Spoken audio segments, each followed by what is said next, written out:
Sorry there, Mason. I'm having some technical difficulties. That's why it's taking a bit longer. Let me share that screen again. Okay, here we go. All right, all right. Hello, Or if everyone. it's just Hello. me, I swear. Pardon? I swear if it's just me, it's gonna be wild. It's gonna be great. Because then I Uh, can get you to participate more. nah, bruh. Um, I'm assuming you are not out trick-or-treating today? Later. Oh, later. Nice. It's Awesome. not even sunset yet. Oh, okay. I guess, yeah, it depends on which coast you're in and stuff like that. Okay, awesome. So what are you dressed up as today? Nothing. What? You can't go trick-or-treating without a costume.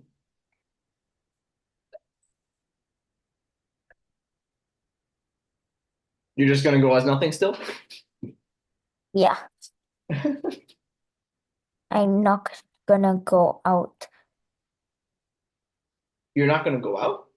I thought you said you're trick-or-treating. Like later Yeah, today. well, You are or you not? nah.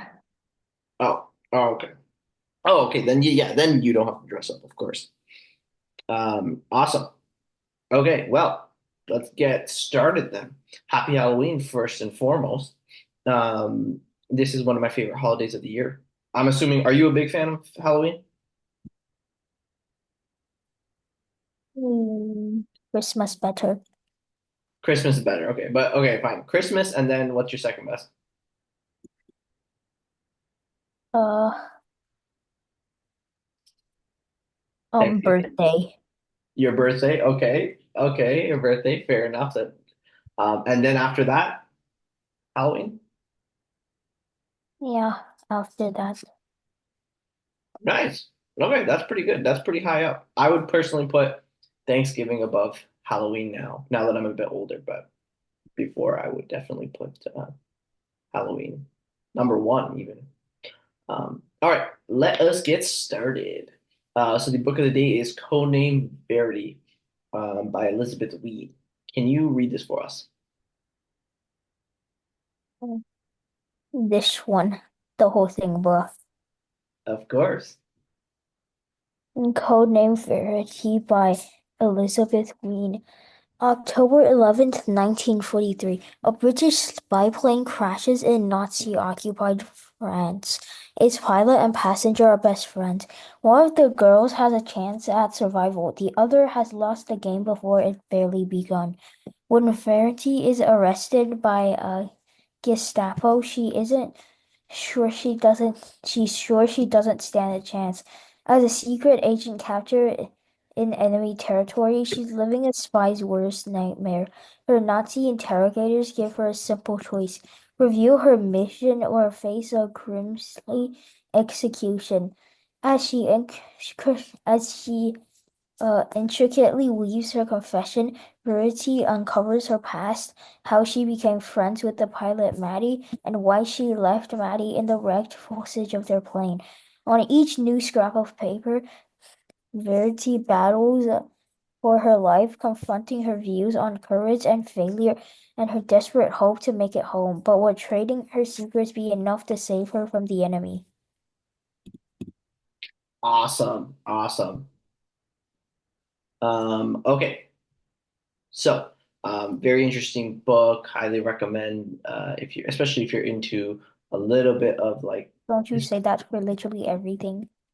well, yeah, I only get to recommend one book a week, so I do pick ones that I do find very interesting. And Not my problem. are you at all interested in history and things like that? Nah, Like the World Wars, maybe? nah. No. Okay. Well, regardless, I still think it's interesting, even for like if you're into spy stuff and things like that. Okay. Um, the author of the day, so the person who wrote that book. Can you read this? Elizabeth Ween. Elizabeth E. Ween was born in New York City on October 2nd, 1964. She moved to England when she was 3. When she was 6, her father, Norman Ween, was sent to the University of West Indies in Jamaica, where she lived from 1970 to 1973. As a child, she was fluent in Jamaican. What's that? It's pronounced patois. Patois. Ween moved back to the U.S. when her parents separated, and she was raised by her mother, Carol Locken, in Harrisburg, Pennsylvania, until her death in a car accident in 1978. After which, Ween lived her with her, what the huh? She lived with her maternal grandparents. He lived with her maternal grandparents.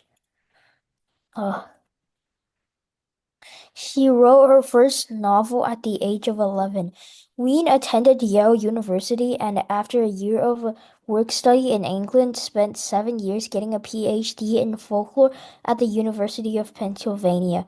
Ween moved to England with her English husband, Tim, in 1995 and settled in Scotland in 2000. She and Tim have 2 children. Ween has a passion for planes and she possesses a private pilot lessons, which she revealed in 2003. Awesome, awesome. So yeah, she pretty cool, pretty cool person. Did her PhD, also has a pilot's license on top of being an author. It's pretty cool. Um, this is very interesting. Do you know what Jamaican patois is? No, Do you know like a Jamaican accent? no. Oh, okay. Well, they say like, "How's it going, Mon?" And I'm trying to think. It's just like it's a very, it's like almost the accent is so strong and the phrases and words and pronunciations are so different that it's almost like a different language that we call Jamaican patois. But it is, at the end of the day, it's English. It's they use different grammar structures and uh, strong accents and different even phrases and things like that, right?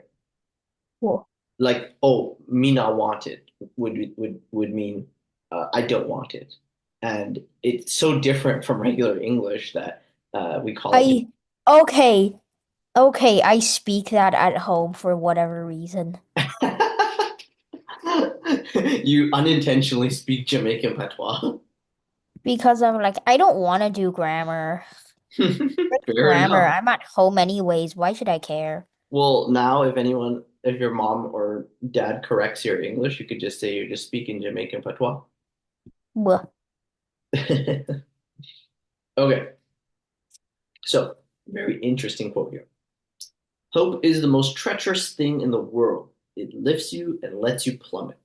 But as long as you're being lifted, you don't worry about plummeting. So, very interesting. Hope is the most treacherous thing in the world. That's crazy. So I want you to take some time to explain the quote and maybe give an example in your explanation. All right. Four Okay. sentences minimum, and I'm Bleh. going to give you 6 minutes to do this. That's plenty of time. If you Bleh. do, you think you need extra time? I don't know. Okay. I'm gonna try. Okay. We'll start with six, and if we need another minute or two, that's fine. All right. Starting the timer now.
All right, the time is up. Mason, do you have a response for me?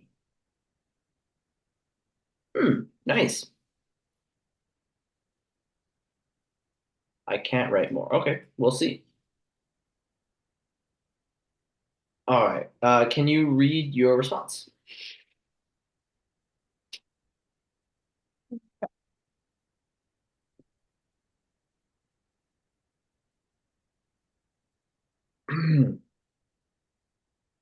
I shame you.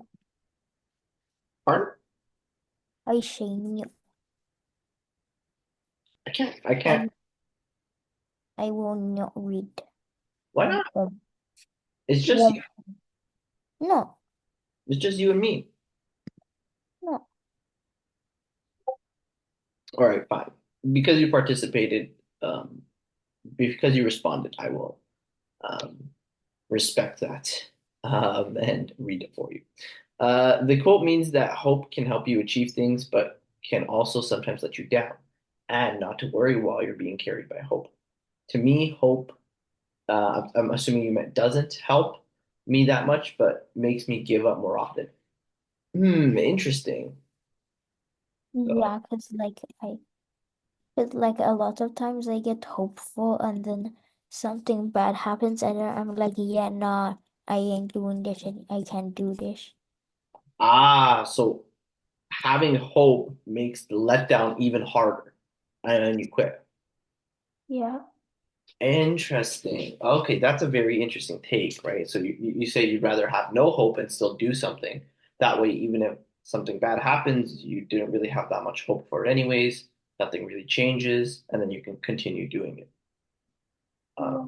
Oh, interesting. Okay, so this the quote means that hope can help you achieve things, but can also sometimes let you down. Okay, so I feel like this is a very good standalone sentence. There's no need to add and over here to it, and add to it. Those are not closely related enough. So put a period there. Say, um, it also says, uh, and it also says it also uh, hope also helps. Wait, do achieve things sometimes lets you down. Uh, um, you should, or maybe you have no need to worry. Should not worry while you're being carried by hope. To me, hope doesn't help that much. It makes me give up more often. So this would definitely need an explanation, right? We need to expand on this. And I think your explanation, when you said it verbally, was great. So this is because um, having hope will naturally um, build up my expectations. Um, so any let down will then feel much worse. Or any, instead of letdown, we'll be clear that we're talking about any hurdle will then feel much worse, and I would be more likely to give up on the goal. Say, without hope, I would, um, I would just have a hope.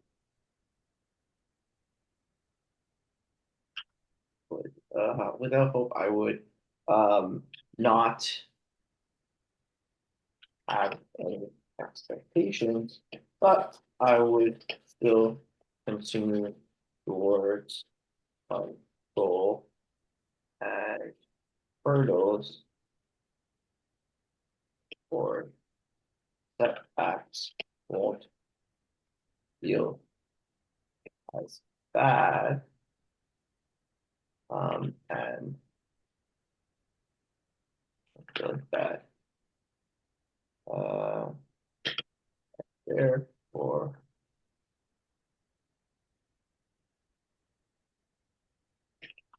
I'd be more likely to continue anyways. So something like that to really flesh out your point, your idea. Um, good stuff. Yeah, anytime you make a point like that, I would try and explain it. Even if you maybe it's not as clear, at least you have something on the paper that the reader uh, can at least try and piece together, right? Um, give an example. An example is usually in this type of situations was really complicated. A simple example would be a great choice. It doesn't have to be like very realistic. It could be a very abstract hypothetical situation, or very like a very simple situation, just to demonstrate your point or illustrate your point, right? So you could just be like, yeah. So if I was studying for a test, and I had no hope in doing well, if something's hard, I would just skip it and keep studying anyways because I don't think it's going to, you know, I don't think it's anything is going to change, right? Whereas if I have hopes, if I really hope or really think I'm going to do well on this test, and then I'm stuck on something or stuck on a question, then it's going to completely derail me, and I'm going to completely give up, and it's going to be really hard, right? So the example like that would be perfect. Um, awesome, awesome. Okay, let's keep it moving. Let's go to vocab of the day. All right, can you read the vocab words? Vindicate verb. Clear someone of blame or suspicion. Example. The new evidence served to vindicate the accused man, proving his innocence. Torpor. Noun. A state of physical or mental inactivity. What Lethargy. was lethargy? Example. After a large meal, he fell into a state of torpor, barely able to keep his eyes open. Ver Veracity. Noun. Conformity to facts, accuracy, habitual truthfulness. Example. The witness's veracity was questioned during the trial, casting doubt on the of va of what what Validity. validity of his testimony. Uh, the Lethargic. Lethargic adjective. Affected by lethargy. Sluggish and apathetic. Example. After the long, exhausted hike, he felt lethargic and spent the rest of his day resting. Uh, um, pan, pan, noun. Flamboyant confidence of style or manner. Example. She entered the room uh, uh, With a panache. with a panache, capturing everyone's attention immediately. Awesome. Okay, so since it's just you, I can give more time. 7 minutes is plenty of time. I really want you to use every single word here, okay? Yeah, 7 minutes is a lot of time. So you can't do this. No. Yes, you can. Also, your mic is open. You might as well just say it out loud. No, You 100% can do this because I just saw you do the quote activity and you did a great job, right? I'm not writing words, bro. You have to. Um, all right, all right. I'm gonna start the timer. You got this. 7 minutes is way more time than I give normally. All right. Starting Stop. the timer now. No. Yeah.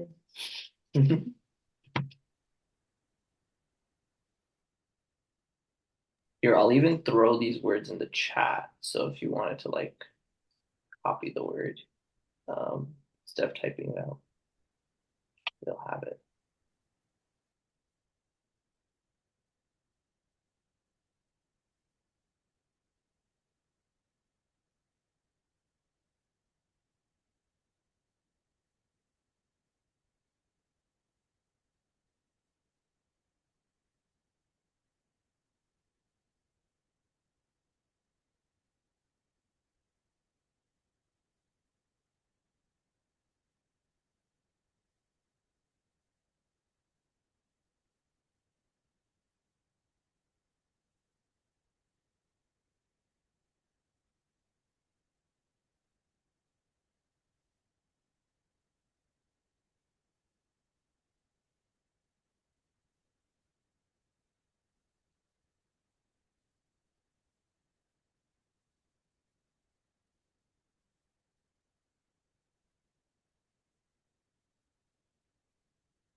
All right, Mason, the time is up. Let's see what you came up with.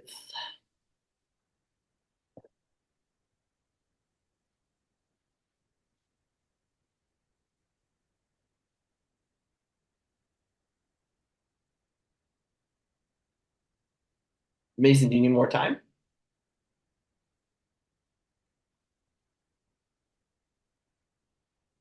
Mason, you didn't even try? But why won't you even try? You can't. But there, so okay, work with me here. Okay. Let's work on one together then. How about that? Pardon? I can't quite hear you. Okay. All right. Okay. So so amazing. So we have the words there, right? Let's start usually with these paragraphs for vocab. Start with the like the story, right? Say Bob went to the mall. Okay. Now let's look at these words. Vindicate, torpor, veracity, lethargic, panache. Okay, but these are words that are not too common, but their meaning is very easy, right? Flamboyant. Panache just means flamboyant, right? Lethargic means he's sluggish and apathetic, right? Just tired. Um, and you could even use the context of the example sentence, right? Oh, he was on an exhausting hike and felt lethargic, tired, so he rested the rest of the day, right? So maybe at the end of this story, so we'll talk about Bob going to a mall.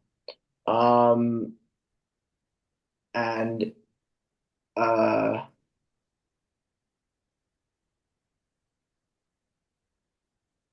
okay, Bob went to the mall.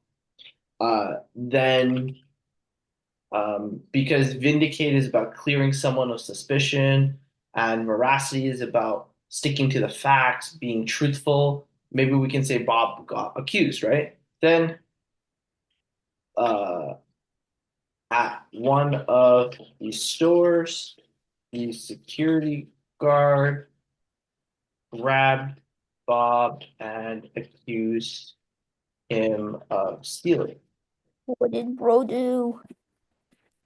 Pardon? What did bro do?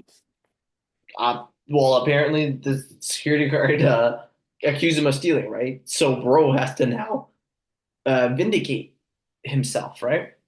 Um, so um, Bob uh, Bob um,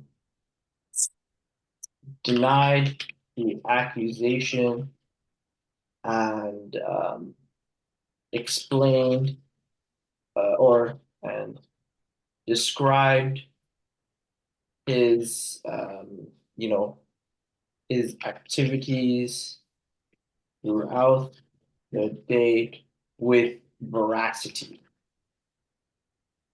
right? So veracity is truthfulness, right? So he described his activities throughout the day with veracity, um, but the security guard did not believe him. Bruh. Then, right now, someone we can introduce another character, someone to free him of this accusation, right? And we need to use panache, so flamboyant confidence or style of manner, right? She entered the room with panache. We could use that. Then, um, the store empl or then his friend walked in with panache and explained to the security guard that she saw who really stole the items to vindicate Bob, right? So her explanation of saying, "Hey, it was actually the other person over there," um, vindicated Bob, right? Cleared him of suspicion of blame. After that, Bob went home um, uh, in a state of torpor and lethargy, right? If we want to stick to the actual type of the specific word, we could say went home in a state of torpor, feeling lethargic. All right. So when you have these vocab word activity or any activity where you have to write a paragraph, you could just start with Bob. Bob did something, and then kind of fit in the words as you try and fit in the words, you'll come up with what Bob has to do, right? And remember, I'm giving you example sentences and things like that so that you can use them, um, or use like um, you can use like the general idea in your paragraph. All right. And it's better that you try than nothing, right? So okay, that's okay. We worked on that together, or at least you saw my thought process as you go on. So the next one will be easy. Okay, okay. So idiom of the day: face the music. To accept the consequences of one's actions, right? After failing the exam, he knew he had to face the music and tell his parents. Um, Yep, after breaking his computer, he knew he had to face the music, tell his parents. that's me Which one? Failing the exam or breaking the computer? too. Both of them? No, second. Oh, breaking your computer. Did you break your computer recently? Not recently. Oh, okay, okay, fair enough. Yeah. Actually, I need to get a new computer too. Mine is not so well. As you saw in this at the start of this class, my screen just crashed, so that was bad. Okay, so the activity is, oh, I don't have it written on the screen. That's weird. Write one sentence with the idiom above.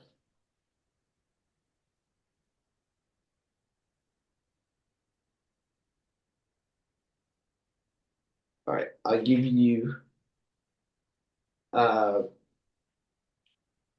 2 minutes, which is plenty of time. Starting now.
Oh, sorry, I didn't see that you submitted. Oh, great, perfect. He knew he had to face the music after getting caught playing video games. Yes, awesome, awesome. That's a perfect example. All it would do is add. a K because it's new. It's the other new. um, awesome, great stuff. This is a great example. Or playing video games that he knows he's not allowed to play, or something like that. Okay. I don't think you're supposed to play video games while in class. I Yeah, think that's a no-no. that is a big no-no. So yeah, don't get caught doing that. Okay, so what I want to do right now is teach you something new. So What an M dash. Can you read this slide for us? uh, M dash. Writers love M dashes. It's not difficult to understand why. M dashes are versatile tools. Once you find out about these handy dashes, you might fall in love with them too. M dashes differ from other hyphens and dashes not only in usage, which we will discuss shortly, but also in appearance. In fact, the M dash is named after its length. It's about the same width as the capital letter M. Its alphabetical cousin, the N dash, is about the same width as the letter N. Figuratively speaking, the hyphen pulled the short end of the stick. Awesome. So yeah, there's different types of dashes. The M dash is longer, N dash is a bit shorter, and then hyphen is the shortest. Um, we talked about hyphens last week. This week's M dash, next week will be the N dash. Um, so you know what I'll do? I'll give you a break from reading. So I'll read every other slide. All right. So I'll read this one. Mm. Um, okay. M dashes are often used to set off parenthetical information. Using M dashes instead of parentheses put the focus on the information in between the M dashes. For this usage, make sure you use two M dashes, one before the parenthetical information and one after. Put spaces before and after. Putting spaces before and after an M dash is a matter of preference. Just be consistent.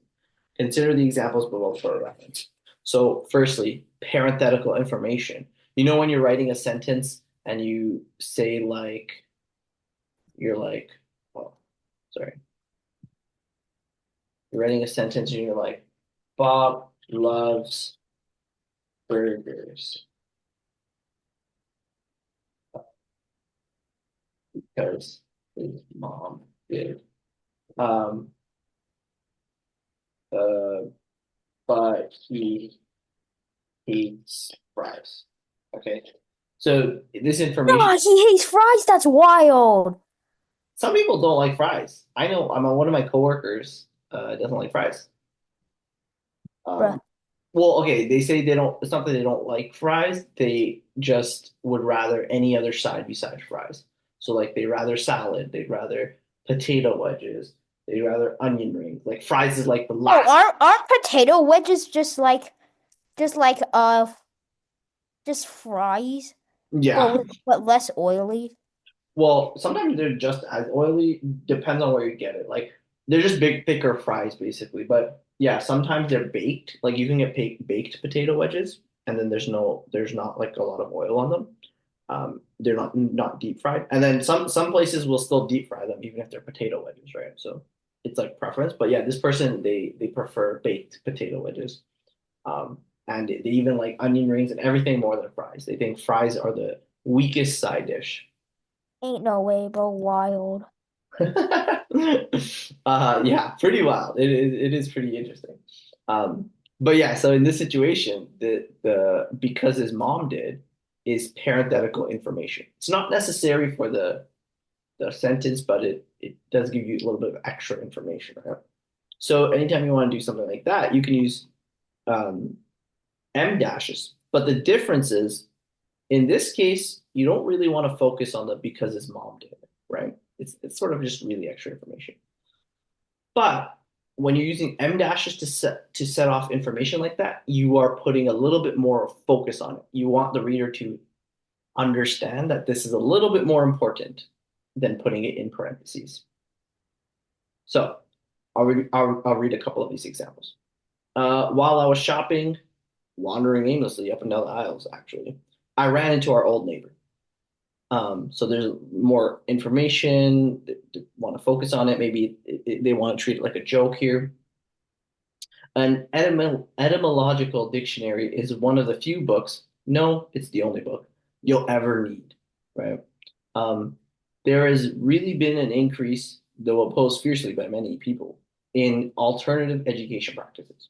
Now, when you use the M dash this way, also notice that I can cover up everything in the middle of the M dash, and the sentence still makes perfect sense because it's just in you're just setting off extra information, right? There has recently been an increase in alternative education practices.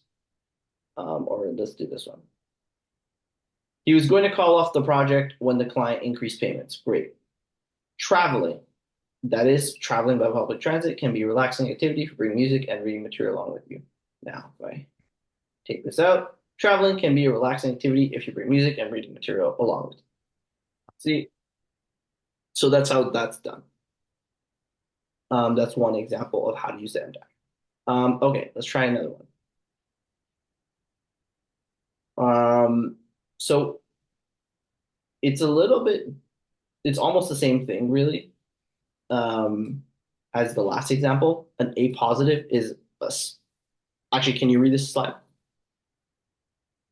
Um, what is an M dash? Um, what the hell? What the hell? What the hell? Uh, And a positive is a small section of extra information that is inserted into a sentence for clarification.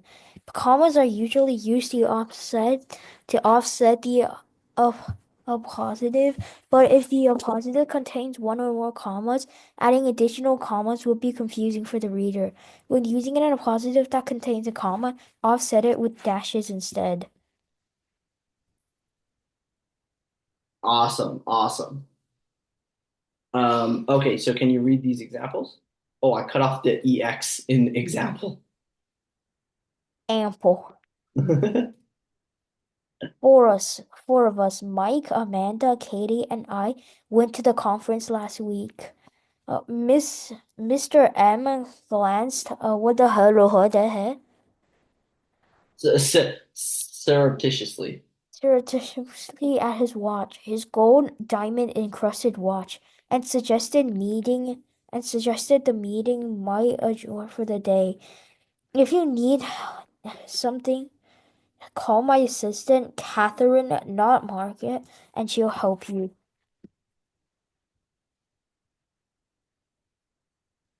Awesome. Okay, I'll read the next one. So just very similar to this, right? So this is parenthetical information. It's also they're basically just extra information. Um, okay, so this is a little bit different though. When a sentence begins with an independent clause and ends with a list, you can use a colon between the clause and the list. When the list comes first, it's better to use a dash to connect the list to the clause. This helps take three potentially random things and focus them toward one idea, which is easier for the reader to process. So, see, it's very different than a semicolon, or sorry, a colon in this case, right? So usually a colon, you go, these are my favorite items, colon, ice cream, pizza, sandwich. And if you want to do it the inverse, you would use an M dash. So let's read the examples. Dishes, laundry, dusting. They're all done now and I need a rest. Crocodiles, alligators. They both look the same to me and they look equally dangerous. Chocolate, strawberry, vanilla. All ice cream tastes good, especially on a hot summer's day. Do this, do that, go here, go there. There's so much to do that I don't actually get much accomplished during the day, right? So when you're starting the sentence with a list, you can use M dash and then explain, or yeah, explain what the list is. Okay, last one.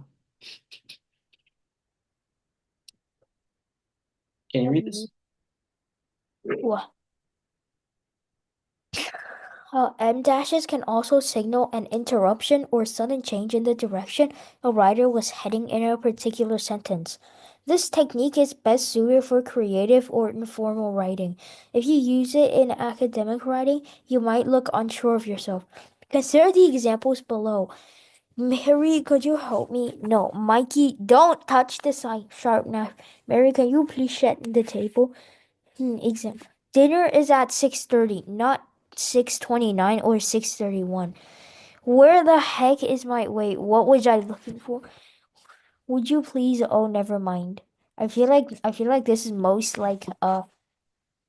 common, probably used in something like dialogue, probably. Yeah, yeah. Dialogue. Usually, yeah, it's used in dialogue just to uh, indicate some sort of gap. Do you ever watch like TV shows or movies with subtitles? No, No? no. Oh, okay. Well, if you ever watch something with subtitles, you'll see that like anytime a character is saying something and then abruptly stops, they use an M dash next to the words. Okay, so now I want you to write a paragraph, any paragraph using the M dash twice. Okay, I'm going to give you 2 minutes. And if you need me to go back to any slides to look at some examples, let me know. Okay, so I'm going to give you, you know what? I'll give you 3 minutes, starting the timer now.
All right, time is up. Did you come up with something? No. Okay. You know what? We can skip this activity right now because I think I have an interesting uh, article for today. And then for those article questions, I can give you quite a bit of time since it's just you. All right. Is analog better than digital tech? Young people are flocking to photo booths to experience a more physical kind of media. What old technology do you think is cool? Um, all right. So, Mason, can you read this slide? Vinyl records, CDs, disposable cameras. What old media and technology do you think is cool? What kind of experiences do they offer that digital ones can't? And everybody looks good in black and white. Sadibah Hassan writes about a photo booth on Manhattan's East Side that is drawing long lines of young people who yearn for more physical media. On a recent Sunday afternoon, a group of four giddy young women dressed in miniskirts and baggy pants took their turns cramming behind a brown curtain into an apparatus 3 decades older than they were. What do you think this was? What do I think what was? The young Photo woman booth. photo booth. Yeah, nice. Okay, I'll read the next slide. The biggest slide. It was an analog photo booth from the 1970s, enclosed within a wood panel structure and nestled within a suitcase shop on Orchard Street on the Lower East Side of Manhattan. After they posed, making heart shapes with their hands, sticking out their tongues, putting their arms around one another, the four women huddled by the booth and waited 3 minutes for a black and white photo strip to develop. Wow, 3 minutes. They had arrived in the city hours earlier on a Peter Pan bus from Philadelphia, where they are seniors at the University of Pennsylvania. The photo booth was their main destination. Wow. They they arrived, they took a bus um, into the city from Philadelphia to Pennsylvania.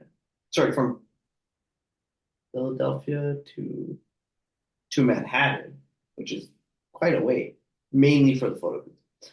I know all the cute photo spots that Tracy Zhang, 21, whose friends credited her with scouting the location. A line of about a dozen people trailed behind them. Old friend photo booth. A sign is affixed to the front, identifies it. Is owned and operated by Zoe Lazarson and Brandon Minton. In June, they introduced the street accessible photo booth to New York City, where analog photo booths had previously only been inside bars and businesses, according to a website that tracks photo booths around the world. Right. Awesome. So before now there's street accessible photo booths where analog photo booths were only inside bars and businesses. Okay, can you read this one? Which one? The whole thing? Yep. A throwback to analog is resonantly particular with members of younger generations who often feel nostalgic for a time they never experienced. They have flocked to vinyl albums, CDs, and photos taken by dispensable cameras, physical media that some say forces them to slow down and be present. At the old friend, taking dozens of photos at a time to get that one perfect shot is impossible, and there's no way to edit out flaws. I'm like very critical of the whole photo making of the full photo taking culture at this point, said Maddie Feldman, 20, who was at a booth with two fellow Princeton University what the hell? Huh? What's that? Sophomores. Sophomores. I get a little dystopian about that. Do you know what dystopian means? No. Dystopian means a civilization or a world where everything is just awful, right? Utopia is a perfect world. Dystopia is an awful world, like a corrupt, terrible world. And when she says I get a little dystopian about it, it means I feel like um, it is a little bit, uh, it resembles a bad society. It resembles a bad world, right? Which I don't know. I personally disagree with her. Okay, so first question here. What analog or retro technology do you love? Explain why. And if there's none, explain why you don't think you like analog or retro tech. All right. I'm going to give you 5 minutes for this. All right. No, Starting why? starting the timer now. No, why? Know why what?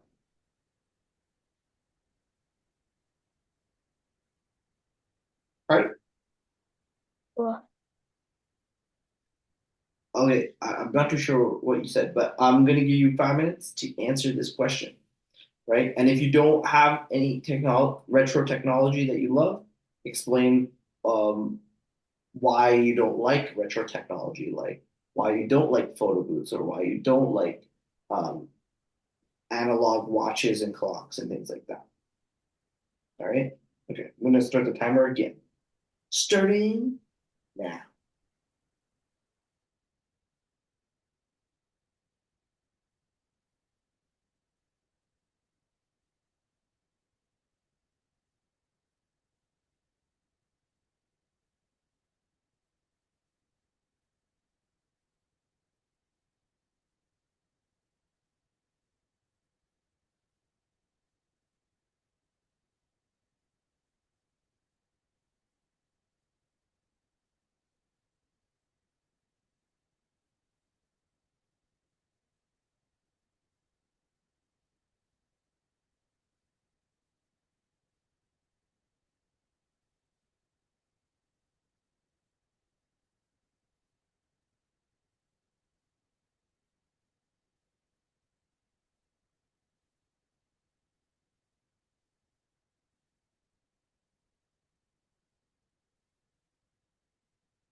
All right, all right. Time is up. Let's see what you came up with.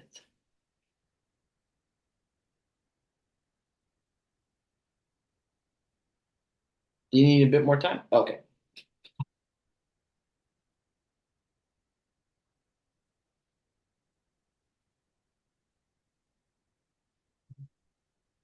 I like function that one.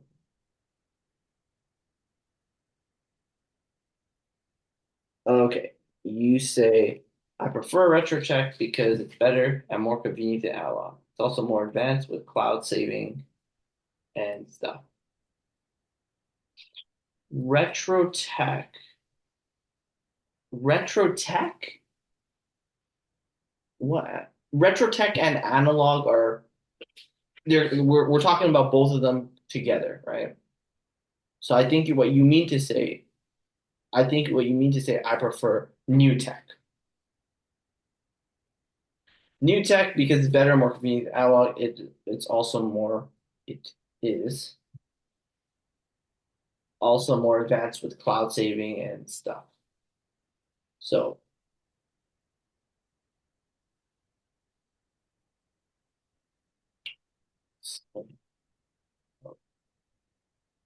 what in the world? Ooh,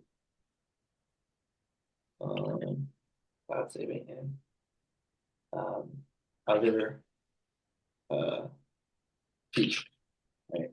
You don't ever want to put stuff at the end of any sentence or because it just feels a little bit uh, grammatically weak, right? Like you could probably think of something much better than that, than stuff, right? So it just always better it improves your writing if you change it to things at least. Um, yeah, I mean, yeah, new tech has a lot of convenient features. I think it personally, I think it just depends where the new tech is, right?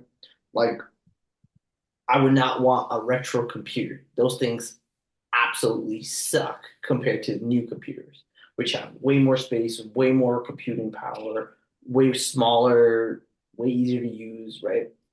Um, but maybe like a wristwatch, I think I sometimes prefer analog wristwatches because as opposed to like an Apple Watch because the analog ones you don't have to charge them, right? Maybe once every 7, 8 years you replace the batteries. That's fine. You don't have to charge them. I like the form factor. I like how thin they can be and how nice they look and things like that. So something like that. Um, did you know? Are you into cars and stuff like that? No, I'm No, not. no. Do you know like do you? I'm assuming you know of like Lamborghinis and supercars and things like that. Man, I actually kind of don't. Oh, okay. Well, do you know that there are like super expensive sports cars in the world? Yeah, and I don't get why people waste money on them. I hear you. I would never, even if I had $100 million, I don't think I would spend. I don't think I would spend that much on like supercars. I think it's just nonsense. I'd rather help people. Um, but what's interesting is when you buy a very expensive supercar, like a Ferrari or something, a lot of the times they actually don't use a digital clock inside. They use a analog clock, like a regular clock face. The reason is when you buy those some of those supercars, they you expect them to last like 60 years, right? Six, whatever. You want to grow old with it and it becomes like a retro car in the future and things like that, right? If you use a digital screen and whatever, digital um, um, clock in the car, it will eventually one day look old because now then the digital technology will become newer and then the old digital technology will look really old and ugly. So instead, they went with already what's old, an analog watch, analog clock in the car, because that way it'll never be just slightly outdated, right? It will always look vintage, antique, etc. So it's just kind of cool that some people do things like that. Okay, my next question.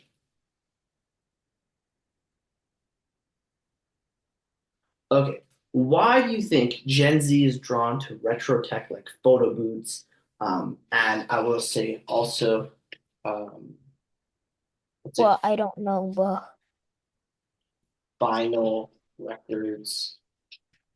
Um, do you think our digital world ever falls short of delivering experiences with the qualities that older technology once offered? So I know you don't know, but I want you to basically come up with some reasons, some possible reasons, right? And write about it. I'm going to give you a lot of time for this. Okay, 10 minutes is a ton of time. Okay, but I really want a good answer, right? At least for no, this one at least 5 sentences. Five sentences. Yeah. All right. I'm gonna need 10 minutes. That's plenty of time. Starting the timer now. All right. And I'm here for any questions or anything.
All right, all right, all right. Your time is up. Let's see what you came up with.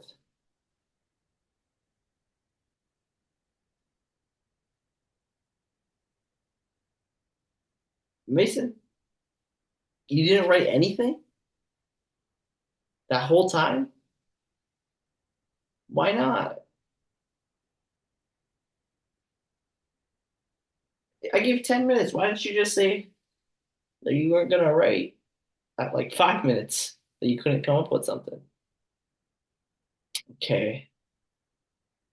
All right. Next time, if you are halfway through, if you can't come up with something, just let me know. Okay. So then I can help you while we still have the time to, right? Then you can still come up with something. Okay. So how about without writing on your mic? Why do you think young people are drawn to old retro tech? I don't know. You don't know? Like what do you think it could possibly be? Like maybe maybe because everybody's so digital, like all the time, every picture you take is digitally stored. Maybe the fact that it's physical feels nice, feels different, maybe. Yeah. Yeah, okay. Fair enough, fair enough. Yeah, I would say there's that. I would say that, yeah, because everybody is always on their phones, laptops, iPads, etc., that having stuff in your room that's physical is nice. So photo booths, vinyl records, being able to really hold a song, like a physically hold a song in a way is nice and it's different. Um, how it's like helps people like collect things like that. Um, so it's pretty cool. Yeah. Okay. Well, the homework question for this week is going to be, it takes so long. Okay, here. What technology from your own childhood do you think might be nostalgic? What you might be nostalgic, you think might be nostalgic in 20, 40, or 60 years, and why? So what do you have now that you think could become nostalgic in the future? Right. So iPhone ones iPhone ones? because I Yeah. don't know. No, iPhone the first generation iPhone, they're like a collector's item now. They're very expensive now. It's very hard to get your hands on one. Um, but yeah, those that's one, and all your other stuff, your video games, all those things can become nostalgic in the future. Okay, Lol. all right, we'll call it here. Have a good Halloween, Mason, and have a good week. Okay, Okay. goodbye. Bye. Bye.